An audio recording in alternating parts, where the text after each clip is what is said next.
le président de la République, en tant que chef de l'exécutif, ne peut aucunement, ne serait-ce qu'au nom du principe démocratique de séparation des pouvoirs, mettre un terme comme ça au mandat de l'institution judiciaire de la Cour constitutionnelle.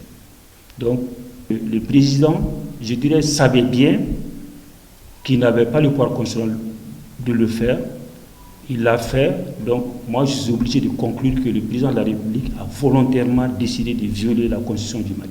La loi organique dit que le décret du président de la République qui intervient, ce décret-là, ils ne l'ont pas, mais la loi dit que ce décret constate les nominations à la Cour constitutionnelle. Personne ne peut volontairement, de manière discrétionnaire, encore moins le président de la République, prétexter d'un décret pour écouter ce mandat.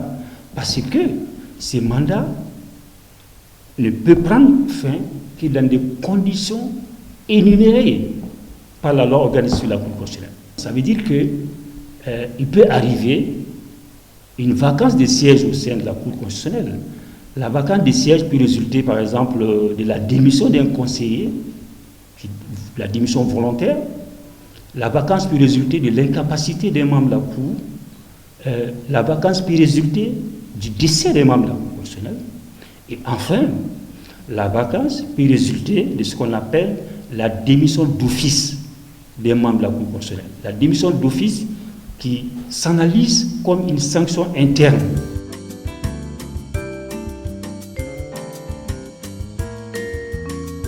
Les 3 juges disent au président de la République que le fait pour lui d'avoir par décret mis un terme à leur mandat, alors que la Constitution ne l'autorise pas, s'assimile à la violation de son serment par le président de la République.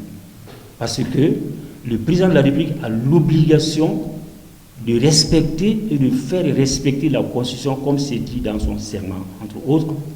Et la requête en recours gracieux précise bien que l'acte d'abrogation de leur décret de nomination constitue une violation de son serment et que le fait pour le président de violer son serment donne lieu, je dirais, à la sanction la plus grave qui puisse toucher un président de la République en exercice.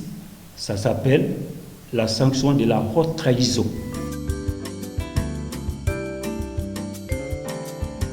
Tout le monde sait aujourd'hui que le président n'avait pas le droit de dissoudre la Cour constitutionnelle.